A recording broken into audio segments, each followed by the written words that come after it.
Okay, gusto kong ituro sa inyo kung magkano ba ang konsumo sa kuryente gamit ang mini rice mill machine.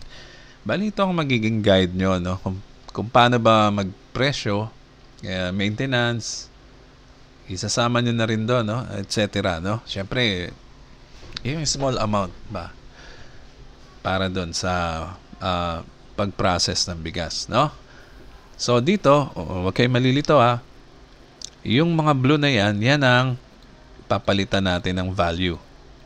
Itong 50 na to, ibig sabihin, yan ang target mo, 50 kilo. Kunyari, isang kaba ng gigilingin mo na bigas. Okay? Ginawa na lang natin sa 60% ang recovery. Pero actually, mahigit yan sa 60%, no? Yung ating mini rice mill machine. Lalo na pag maganda yung pagkatuyo ng palay mo, aabot yan ng 65% hanggang 67%. Pero ginawa na lang natin, no, conservative na 60% recovery rate. So, kailangan mo mag-produce ng 50 kilo na bigas. Ito. Ibig sabihin, ang palay, kailangan mo ng 80 kilo. Ayan, computed na yan, no? So, 80 kilo na palay, magpro-produce na 50 kilo na bigas. Malinaw naman, no? So, kung ang total lang price ng palay ay yung dried na, ito nilagay ko sa 23 pesos. Actually, nakuha ko to sa NFA website, no? Nag-start sila sa 23 pesos pataas, yung dried na yan. Siyempre, yung ready to, meal, no? Huwag kayo kukuha ng basa dahil kayo pa magpapatuyo, no? Additional cost din yon. Mura nyo makukuha yung palay, pero kayo magpapatuyo, kung matyaga kayo, mas mura nyo makukuha ito. So, nilagay na lang natin sa 23. Okay? Itong another blue dito, ito naman ang rate ng kuryente sa Meralco, no? Dito, example ay 11 pesos. Sa probinsya, mas mataas, no? Yung iba nagsasabi, ay sir, mataas sa amin, hindi lang 11 pesos. Umaabot kami ng 15 pesos. Okay, so, yan, example natin, kung 50 kilo ang bigas na gusto mong gilingin, ma-produce, kailangan mo ng 80 kilo na palay. Okay, ang magiging price niyan, syempre, multiply mo sa 23, ito. Yan, nakalagay na rin yung total price. So, tatakbo yan ng 20 minutes. Ayan, nakalagay dito. 0.33 hours or 20 minutes. Ayan. Kompleto tayo ng data. Okay, ito yung kuryente natin, 11 pesos per kilowatt hour. Ibig sabihin pala, ang 50 kilo na bigas na produce mo sa machine ay gagastos ka lang ng 8 pesos. Kaunti lang, oh. Lumagpas lang ng kaunti sa 8 pesos ang 50 kilo na bigas sa kuryente, no? Para malaman nyo rin, no? Kasi ang paggamit ng kuryente ay napaka-convenient, no? Push button lang, off and on ka lang. Tsaka buhos ng palay sa embudo. So, meron din tayong digas.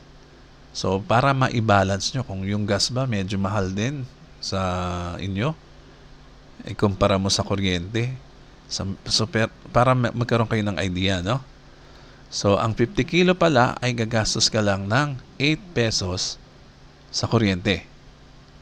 So, ang magiging total mo, yung 1,840 plus 8 pesos, magiging 1,848 pesos. Ayan, yung 50 kilo mo.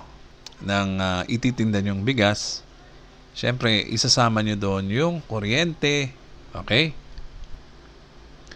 Yan ay 50 kilo na bigas. Now, kung ang presyo ng ang rate ng kuryente sa probinsya, for example, ay sabi ng isa 15 pesos daw sa kanila. Mahal, no? Lagay natin to 15.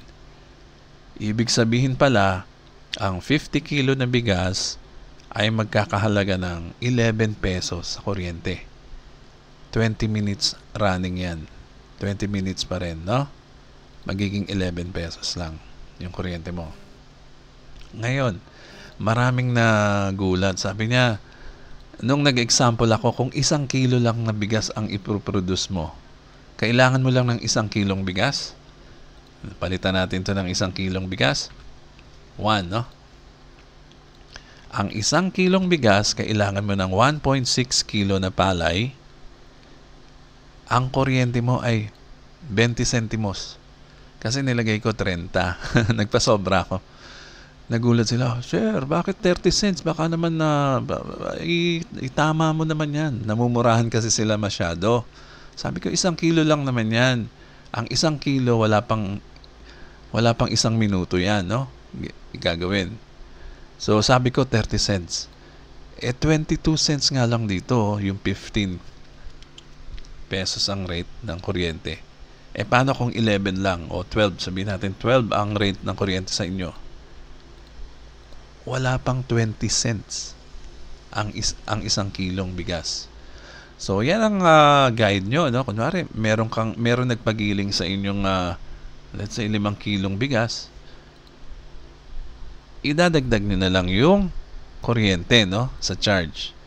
'Di ba? So 184 total price ng palay plus 88 o 184.88. Tapos kayo na bahala mag-add ng para sa maintenance nyo, ng para sa service. O yan.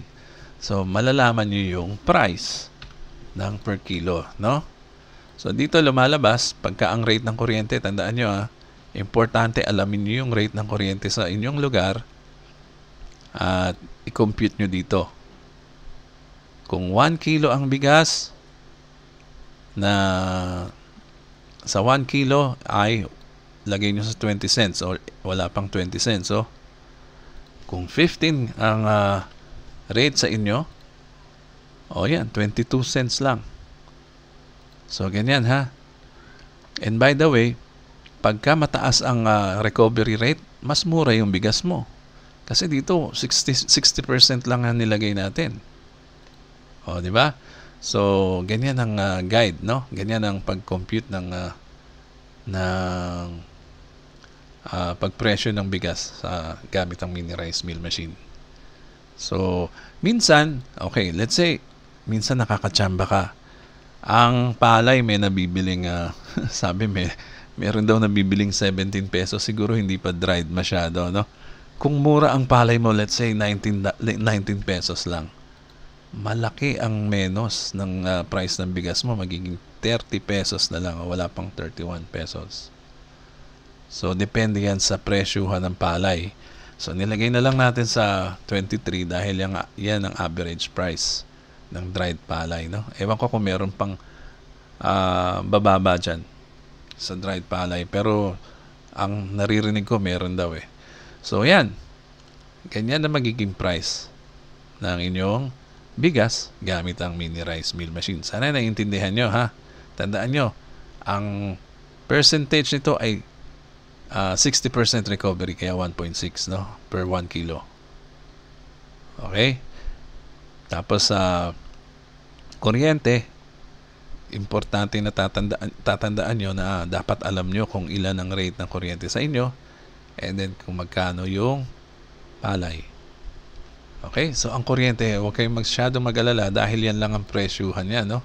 Kahit pa sabihin mong umabot ka ng 20, sobrang taas na yan. Wala pang 30 cents ang 1 kilo. So, hindi masyadong malaking issue yan, no? Lagay natin sa 15 ulit. Yan. So, ang kuryente na konsumo ay ito lang. And then, bahala na kayo, syempre, mag-add, no? Syempre, meron pa kayong service charge, tsaka yung para sa maintenance, no? So, ganyan mangyayari dyan. Actually, meron nagsabi sa akin lately, parang 21. 21 lang. Ayan. Pag 21 ng palay, meron kang 33.80. Almost 34 pesos. So, yan lang po muna. Ito po si simplemachines.ph. At kung gusto nyo umorder ng aming bagong dadating o mag-pre-order ng bagong dadating na di kuryente at di gas, ay mag-message lang po kayo sa amin. Okay? Maraming salamat po.